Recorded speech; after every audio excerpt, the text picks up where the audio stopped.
राम तुम्हारो आसरो, राम तुम्हारो ज्ञान, राम तुम्हारो भजन मुख, राम तुम्हारो ध्यान, राम तुम्हारो ध्यान, राम तुम सिर पर राजो, आगे पीछे राम दसों दिस राम ही गाजो, राम चरण कराम बिन मन माने नहीं आन, राम तुम्हारो आसरो, राम तुम्हारो ज्ञान। परम आनंद कंद दयालु कृपालु अनंत विराट विश्वात्मा जगत नियंता श्रमांतर्यामी सच्चिदानंद घन परम श्रद्धेय परम श्रद्धा प्रातः स्मरणीय वंदनीय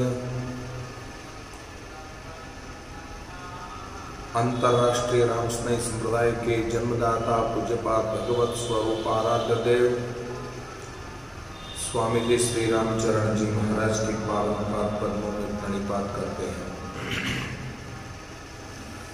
तदनंतर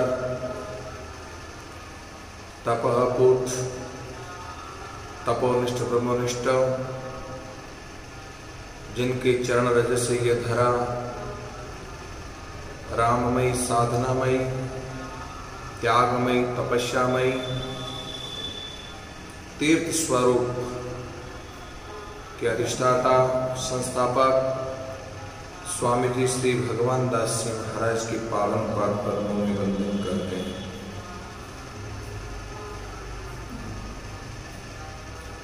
साधना स्वाध्याय चातुर्मास 2020 का हम सभी परम लाभ ले रहे हैं। सब अपने अपने घरों में बैठकर कभी टीवी के माध्यम से, कभी यूट्यूब के माध्यम से, तो कभी फेसबुक के माध्यम से कोई ना कोई संतों की दिव्य वाणी का सत्संग का लाभ लेकर अपने जीवन को और समय को सार्थक कर रहे हैं। वैश्विक महामारी कोरोना से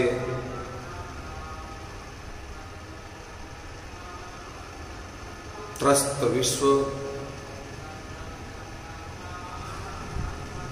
चारों ओर हाहाकार फैल रहा है। ऐसे समय में बहुत जरूरी काम हो तो ही बाहर निकलकर सावधानी पूर्वक 2 गज की दूरी बनाते हुए मास्क पहने, सैनिटाइजर हो, बार बार हाथ धोने का प्रयास करें, सावधानी पूर्वक वर्तमान काल को बिताएंगे तो ही हम कोरोना को हरा सकते हैं। घर बैठे संतों का सत्संग जीवन में आत्मसात करने का प्रयास करो। महापुरुषों की अनुभव वाणी को पढ़ने का प्रयास करो। नाम जप करने का प्रयास करो। कुछ घंटे मौन रहने का अभ्यास करो। जो अच्छा लगे वो सत्कार्य करने का प्रयास करो ताकि सत्कार्य से संलग्न समय पूर्ण हो। जीवन में सत्कर्म और भजन, स्वाध्याय, साधना से हमारा समय पूर्ण हो सकता है। साधकों,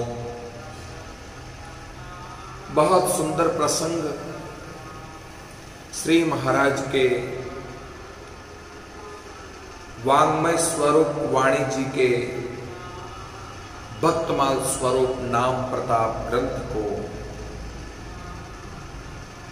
आत्मसात करने का प्रयास कर रहे हैं। रामचंद्र जब लंक सिधाया, सिंधु तरण की करे उपाया, विश्वामित्र कहे समझाई,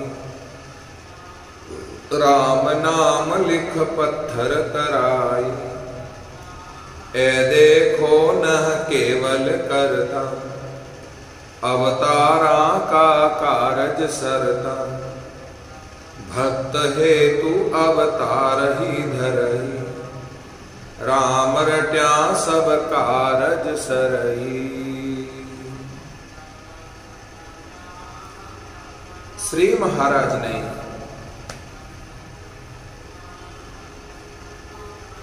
अवतार पुरुष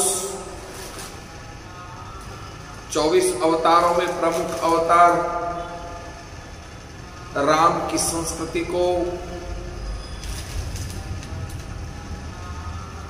राम जी की सहजता को, साधनात्मक भाव को श्री महाराज ने स्पर्श किया।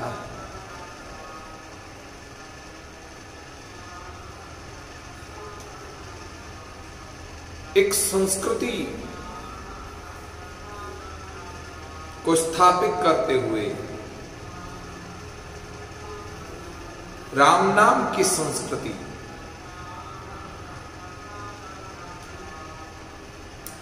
राम केवल चेतन में है ऐसा नहीं, राम जड़ में भी है।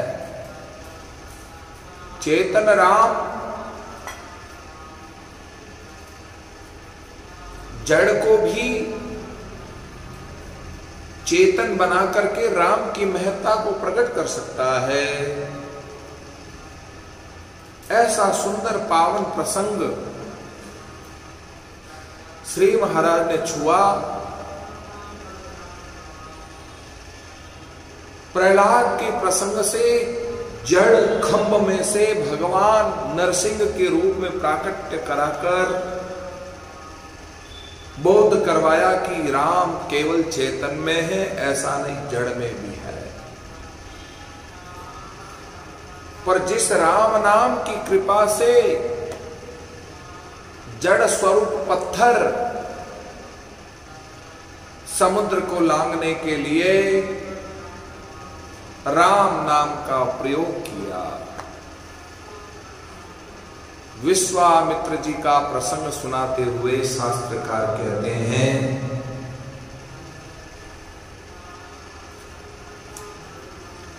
विश्वामित्र आना वसुवंश के कुशिक राजा के पौत्र एवं महाराजा गाधी के पुत्र ऋचिक मुनि के माध्यम पुत्र शुनह शेप के मामा थे। आपका जन्म नाम विश्वरथ था। ब्रह्मत्व प्राप्त करने से इन्हें विश्वामित्र कहने लगे। तप करके ब्रह्मर्षि पद पाने की प्रवृत्ति देखिए। ब्रह्म तेज की प्राप्ति के लिए विश्वामित्र जी ने 1000 वर्ष तक कठिन तप किया, कठोर तप किया। ब्रह्मा जी ने आकर कहा, इस तपस्या के प्रभाव से हम तुम्हें राजर्षि समझते हैं, क्योंकि ये तपस्या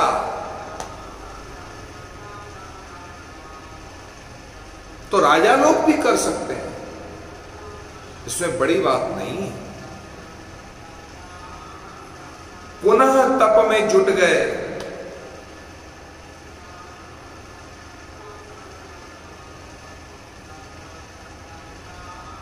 आपका जन्म कान्यकुब्ज में हुआ, यानी कि कन्नौज में हुआ। विश्वामित्र कुशिकों का नेतृत्व करते थे। इनके पास एक अक्षौणी सेना 21,870 रथ 65,610 घुड़सवार, 1,09,350 पद सैनिक, टोटल 2,18,700 होते हैं सेना थी। ये प्रतापी सम्राट थे। वंश नाम पर इनको कौशिक कहा जाता है। एक बार ये सेना सहित महर्षि वशिष्ठ के आश्रम में पहुंचे। महर्षि वशिष्ठ ने अपनी कामधेनु गाय से की शक्ति से आए अतिथियों का यथोचित सत्कार किया।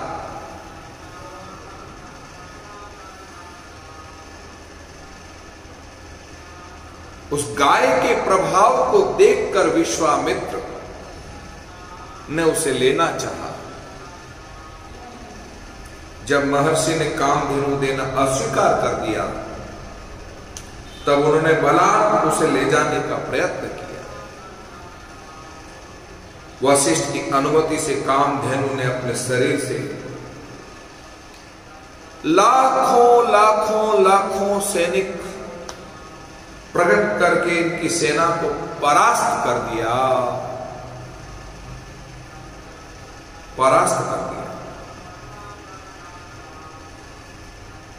साधकों,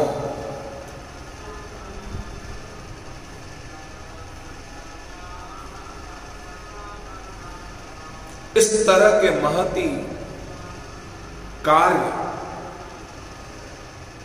जो इच्छा थी बस उसे पूर्ण करना है, चाहे कुछ भी हो जाए।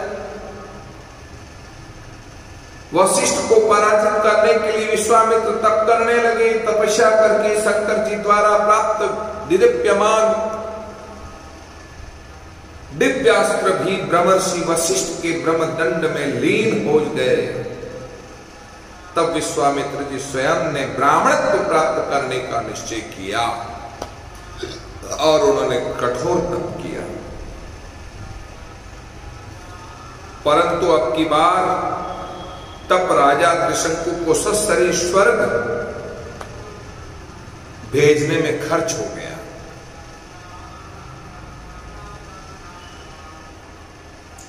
परंतु इसे विधि विधान के प्रतिकूल जानकर वशिष्ठ जी ने अस्वीकार कर दिया। तब त्रिशंकु श्री वशिष्ठ पुत्रों के पास गए, परंतु वे भी इनकार कर गए। तब राजा ने किसी अन्य पुरोहित को वरण करने की धमकी दी, तो वशिष्ठ पुत्रों ने कुपित होकर राजा को चांडाल बताने का श्राप दे दिया। अब चांडाल भाव को प्राप्त कर राजा त्रिशंकु श्री विश्वामित्र जी की शरण में गए। विश्वामित्र जी ने राजा को आश्वासन देकर उनका यज्ञ कराने के लिए ऋषि मुनियों को आमंत्रित किया। श्री वशिष्ठ जी के पुत्र एवं महोदय नाम के ऋषि ने इनका निमंत्रण अस्वीकार किया,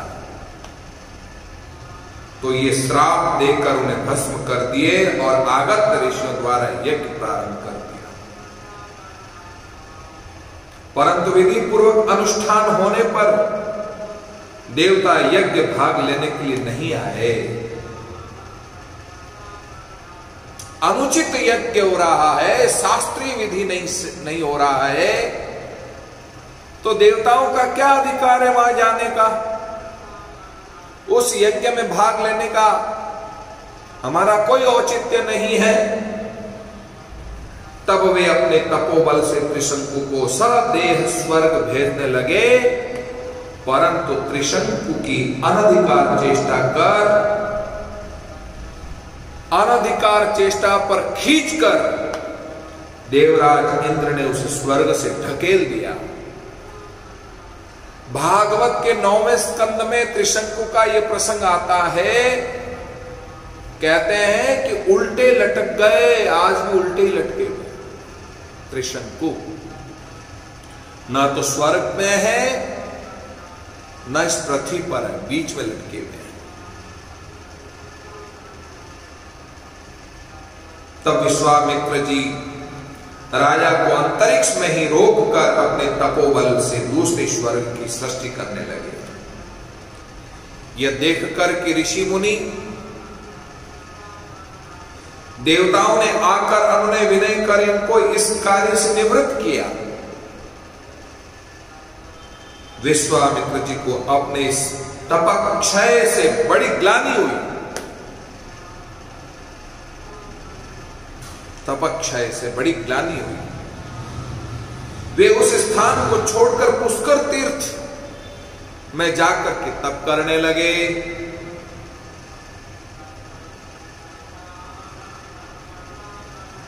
उन्हीं दिनों राजा अम्बरीश का यज्ञ पशु इंद्र द्वारा चुरा लिए जाने पर पुरोहितों ने जब उनके प्रतिनिधि रूप से किसी पुरुष को लाने की आज्ञा दी तो राजा अम्बरीश महर्षि ऋचिक के मझले पुत्र शुनशेष को 1,00,000 गौ और 1 करोड़ स्वर्ण मुद्रा में खरीदकर घर की ओर ले चले।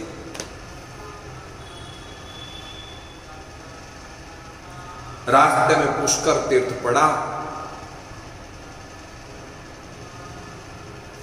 1,00,000 गाय और 1 करोड़ स्वर्ण मुद्रा में खरीदकर जब पुष्कर तीर्थ से होकर के गुजर रहे थे, यहां अपने मामा विश्वामित्र को तप निरत देखकर सुनशेष अपनी प्राण रक्षा के लिए इनकी शरण में गए। विश्वामित्र को दयाद्र होकर अपने तपोबल से सुनशेष को इस विपत्ति से बचाया। यज्ञ देवता इंद्र और उपेंद्र ने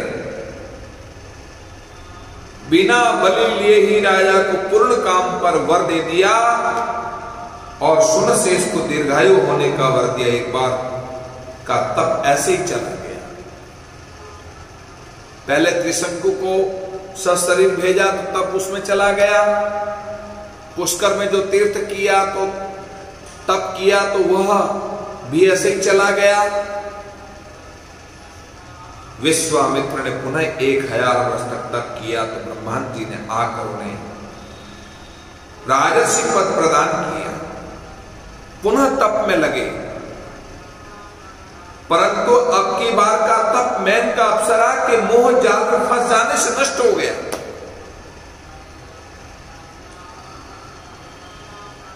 मेनका की सुंदरता, मेनका की दिव्यता अप्सरा के हाव भाव से रत होकर विश्वामित्र मेनका के पीछे भागे। संपूर्ण कथा को आप सब जानते हैं, ज्यादा कुछ कहने की आवश्यकता नहीं है। इतिहास साक्षी है और इतिहास से आप सभी पारंगत हैं। सारा तप नष्ट हो गया मेनका के पीछे भागने से, मेनका का संग करने से। तब पुष्कर छोड़कर हिमाचल पर जाकर तप करने लगे। 1000 वर्ष बीतने पर ब्रह्मा ने उन्हें महर्षि कहकर चले गए। राजर्षि से महर्षि बने। उन्होंने फिर तप प्रारंभ किया। अब की बार इनकी कठिन तपश्चर्या को देखकर इंद्र ने भयभीत होकर रंभा अप्सरा को तप भंग करने के लिए भेजा। इसे देखकर महर्षि विश्वामित्र को काम का संचार तो नहीं हुआ, परंतु क्रोध उत्पन्न हो गया। काम, क्रोध, लोभ के कारण अनेक बार विघ्न पड़ने से विश्वामित्र जी ने तीनों विकारों का नाश करने के लिए पहचान लिया, मुझे कुछ करना पड़ेगा। क्योंकि बार बार ये काम, क्रोध, लोभ मेरी तपस्या में भंग करने के लिए मजबूर कर देते हैं। साधकों, तपस्या में रत महर्षि तक विश्वामित्र को काम का संचार नहीं हुआ, क्रोध उत्पन्न हो गया। अब इन्होंने निश्चय किया कि जब तक मैं ब्राह्मणत्व नहीं प्राप्त होऊंगा तब तक चाहे अनंत वर्ष बीत जाए, बिना खाए पिए,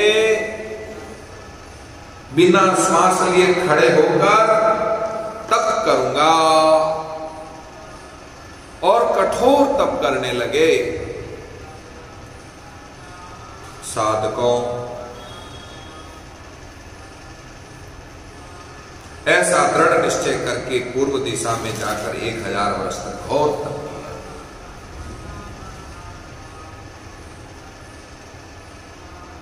बीच बीच में उन पर बहुत से विघ्नों का आक्रमण हुआ, परंतु काम क्रोध आदि इनके मन में नहीं घुसने पाए। कठोर तप किया, कैसे भी करके काम मेरे मन में ना आए, क्रोध मेरे जीवन में ना हो,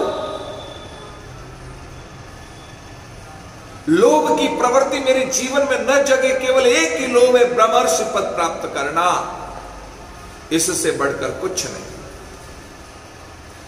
साधकों,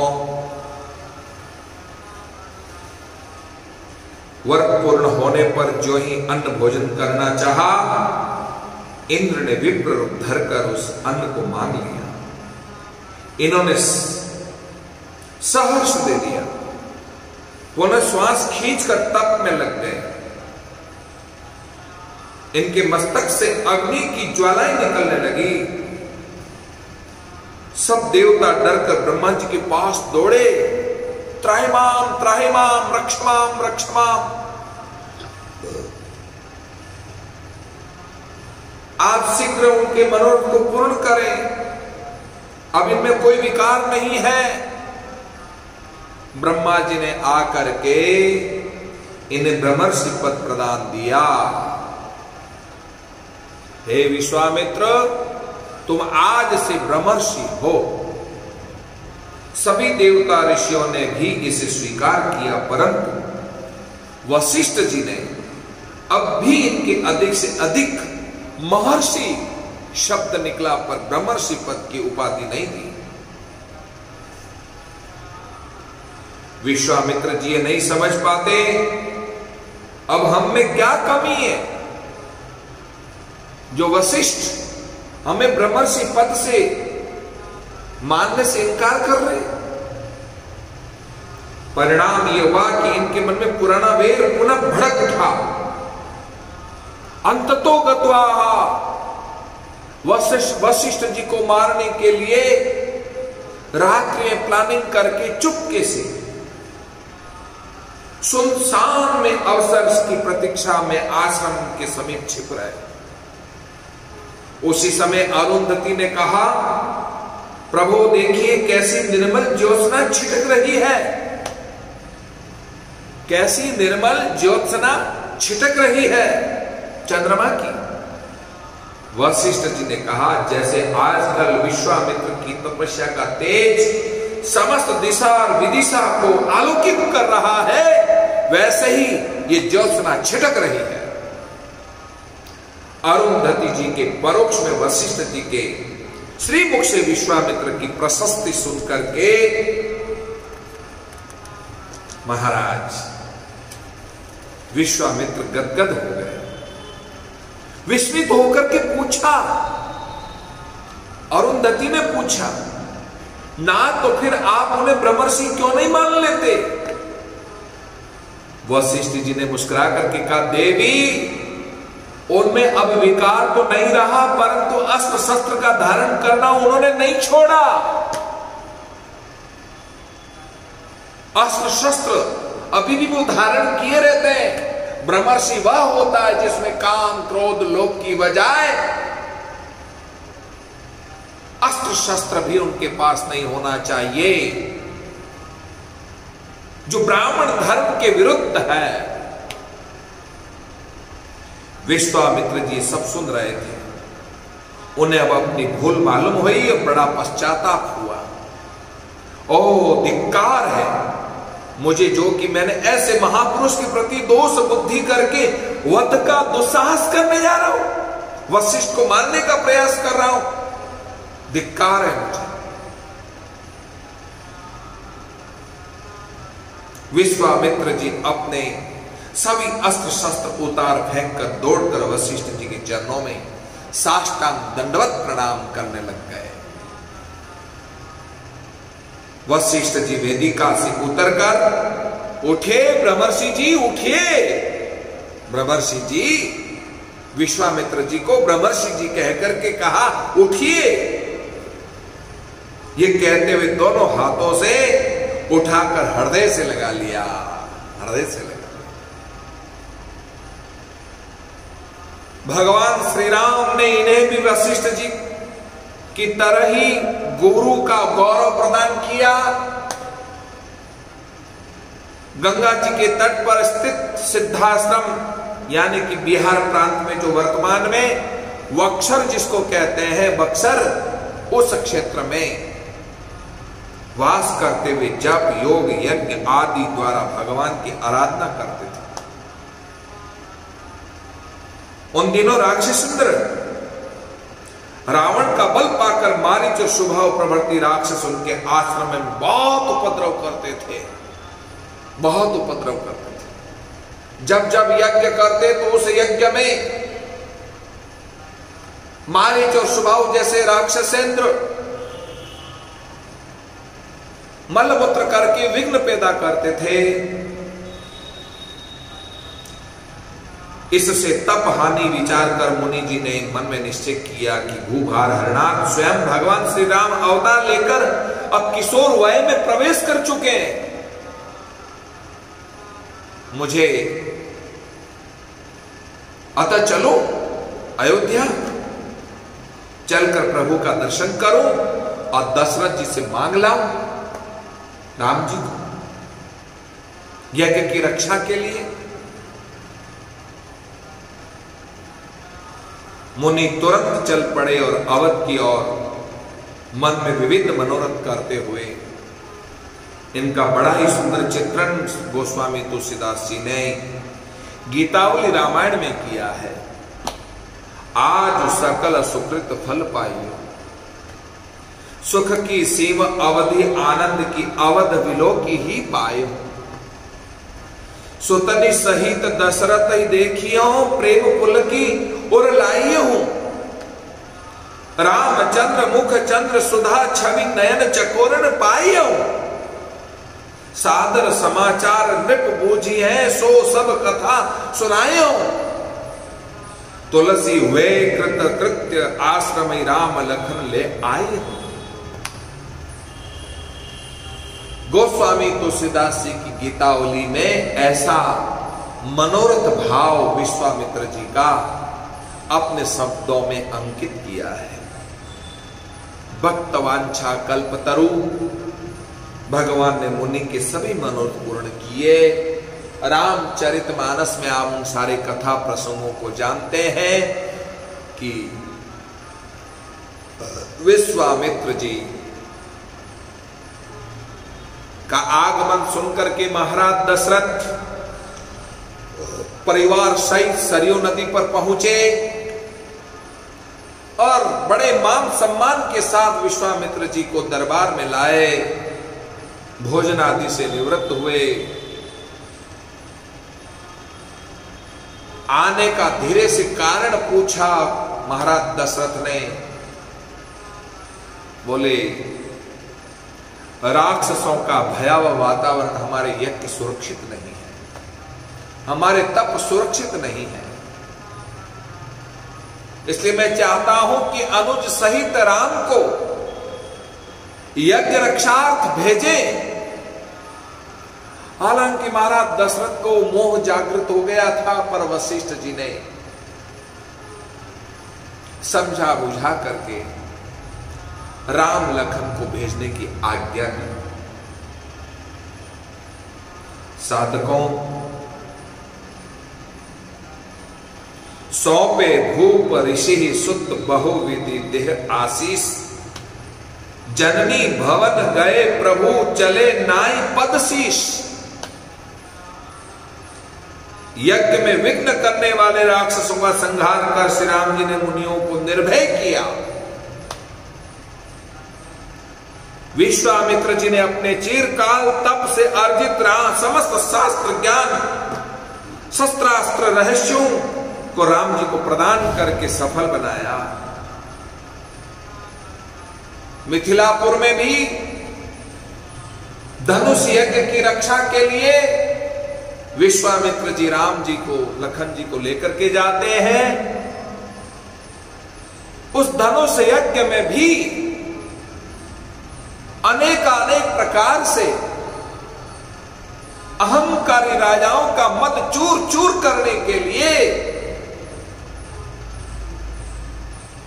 वह धनुष तट से मस्त नहीं हुआ, पर गुरु की आज्ञा पाकर राम जी ने धनुष की शरणागत होकर के परिक्रमा करके प्रणाम करके जैसे ही राम जी ने स्पर्श किया धनुष को, तत्काल अपने आप उठ गया और टुकड़े हो गए।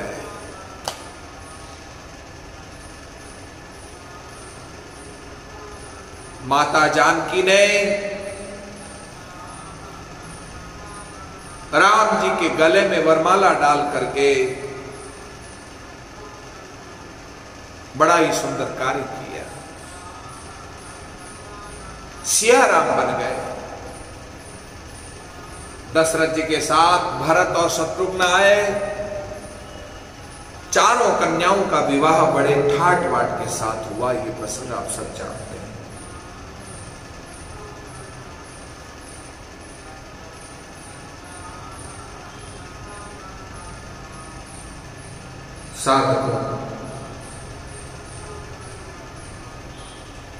राम जी वनवास को प्राप्त हुए। महाराज दशरथ ने महारानी कैकेयी को वचन दिया, जो तू कहेगी वही कार्य होगा राम, चिंता मत कर। राम की सौगंध खाकर महाराज दशरथ ने 2 वरदान मांगने को कहा। पहला वरदान, भरत जी राजा बने। राम और भरत में कोई अंतर नहीं है। महाराज दशरथ बड़े खुश हो गए, प्रभावित हो गए। परमुनि का वेश धारण करके तपस्वी के रूप में 14 वर्ष तक राम वनवास जाए, ये वरदान उनके लिए असह्य था। बड़ा करुण क्रंदन और विरह प्रसंग है।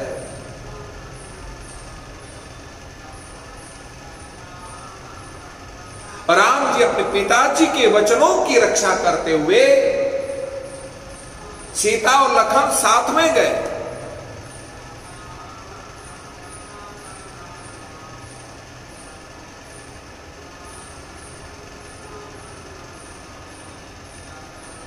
सच्चे महोदय रथ में बिठाकर पहली रात तमसा नदी के तट पर रुके। दूसरी रात श्रृंगवेरपुर में रुके। निषाद राजगुह के प्रेम को पाकर आनंदित हुए, प्रमोदित हुए।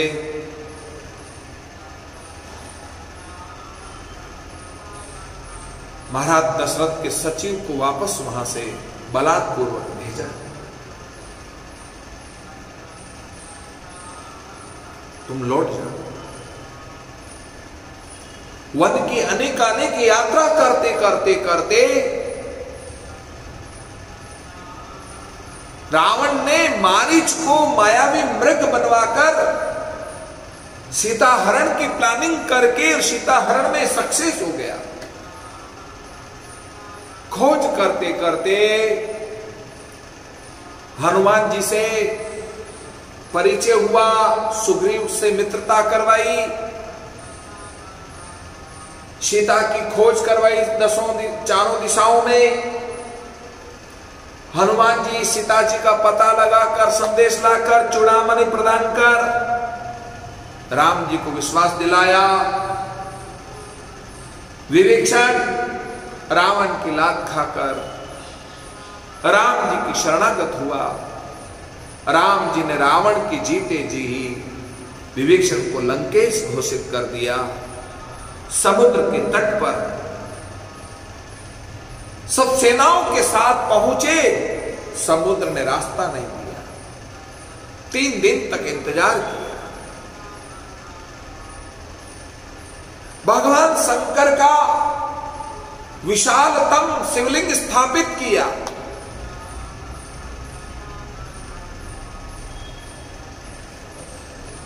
जो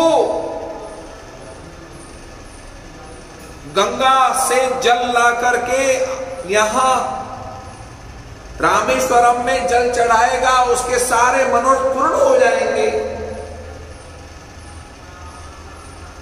कहते हैं कि उस वक्त विश्वामित्र जी का आगमन हुआ।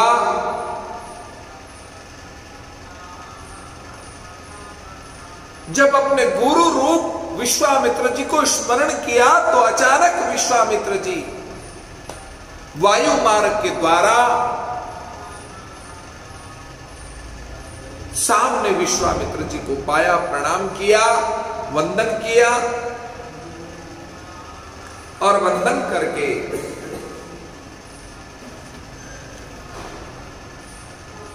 प्रश्न पूछा कि समुद्र कैसे पार किया जाए। तब विश्वामित्र जी कहते हैं, विश्वामित्र कहे समझाई, राम नाम लिख पत्थर तराई।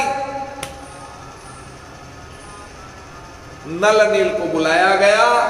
विश्वामित्र जी की आज्ञा से राम नाम प्रत्येक पत्थर पर लिखा गया और वो पत्थर को जैसे ही समुद्र में डाला, राम नाम के प्रभाव से वो पत्थर तिर गया।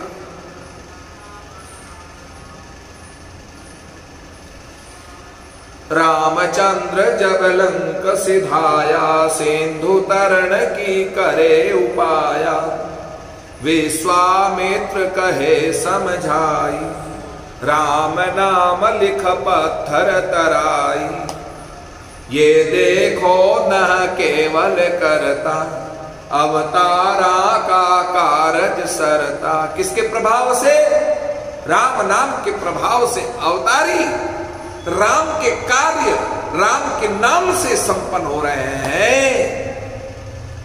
भक्त हेतु अवतरही धरही, राम रट्या सब कारज सरही। राम जी को थोड़ा सा अभिमान हुआ, मेरे नाम से पत्थर तर रहे हैं, मेरे नाम से। जब मेरे नाम से पत्थर तर रहे हैं, समुद्र में सेतु बन रहा है, तो अवश्य मेरे द्वारा पत्थर यदि मैं समुद्र में डालूंगा तो अवश्य में उतर जाएगा। पर कहीं डूब गया तो डूबने का भय राम जी को सताने लगा। हर प्रहर पल पल समीप रहने वाला हनुमान ने यदि कहीं देख लिया और मेरी बदनामी हो गई तो हनुमान को किसी काम से भेज दिया। रात्रि में लक्ष्मण को भी किसी काम से भेज दिया और चुपके से धीरे उठे। राम जी ने पत्थर लिया छोटा और समुद्र के किनारे आकर के डाला और डूब गया। और शायद छोटा सा पत्थर डाला इसलिए डूब गया। बड़ा पत्थर उठा करके और जैसे समुद्र में डाला वह भी डूब गया। तीसरा डाला, चौथा डाला, पांचवा डाला, सब डूब गए। जब मेरे नाम से पत्थर तर रहे हैं तो मेरे द्वारा पत्थर डाले वो डूब क्यों रहे? और जैसे पीछे मुड़ के देखा तो सामने हनुमान खड़ा था। हनुमान जी ने कहा, प्रभु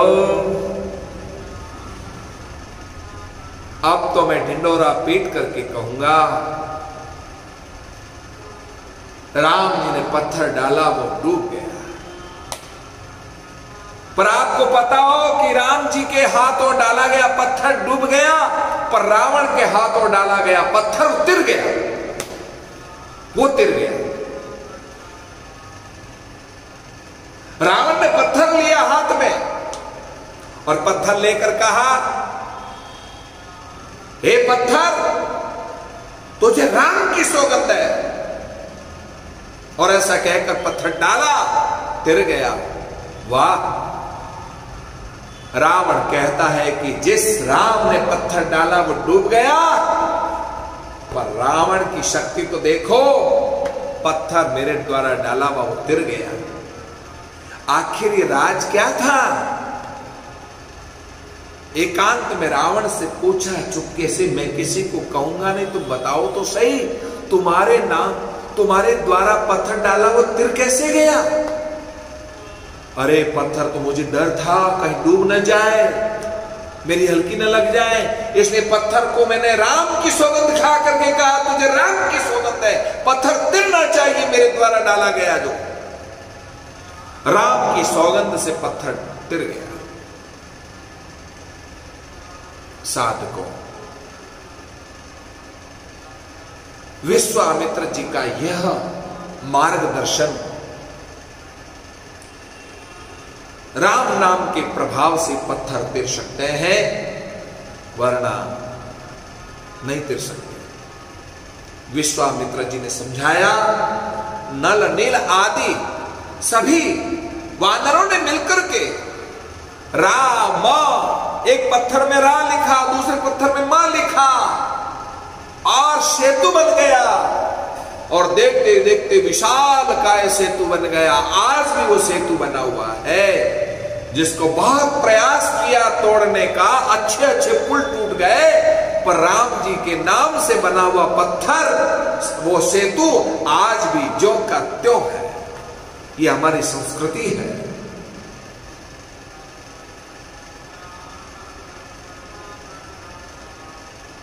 पिछली सरकार के आदेश काल में राम सेतु को तोड़ने की आज्ञा दी। भारतवर्ष में नहीं, विश्व भर में आंदोलन हुआ, चक्का जाम हुआ। राम सेवकों के मन मायूस होते हुए भी उनमें वो जोश था, वो बल था। साधु संतों के मार्गदर्शन में विजय पताका हो गई, राम सेतु को कोई तोड़ नहीं पाया। पिछली सरकार को आदेश वापस लेना पड़ा। साधकों, विश्वामित्र जी ने समझाने पर राम के नाम की महिमा समझ गए, आ गई।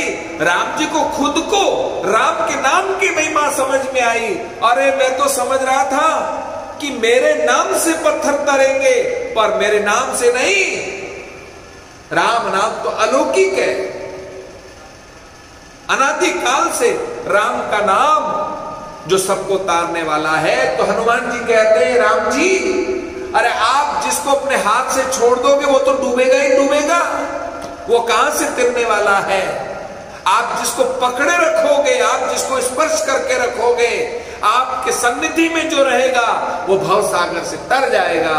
राम जी तो 11,000 वर्ष तक के शासन में लोगों को तारा है, पर राम जी से पहले भी राम का नाम सबको तारता हुआ है और आज भी सबको तार रहा है। ऐसा राम नाम का प्रभाव स्वामी रामचरण जी महाराज ने अपने नाम प्रताप ग्रंथ के माध्यम से राम नाम की महत्ता का बड़ा सुंदर पावन स्मरण करा करके राम सेतु का बहुत बड़ा हृदय गदगद कर दिया। श्री महाराज के चरणों में प्रणाम करता हूं, जिन्होंने विश्वामित्र जी के इशारे पर राम जी ने राम सेतु बनवा करके आज उसे अखंड बना दिया। ऐसा पावन प्रसंग अवतारों को भी, अवतारी पुरुषों को भी राम नाम का सहारा लेना पड़ा, तो आप और हम कौन से खेत की गाजर मूली है। अवतारी पुरुष भी राम के नाम के सहारे भवसागर से पार हो गए। तो आप और हम भी उन्हीं का अनुसरण करते हुए राम के नाम का स्मरण करते रहें, विश्वास पैदा करते रहें और खूब जाप करते रहें। राम राम राम राम।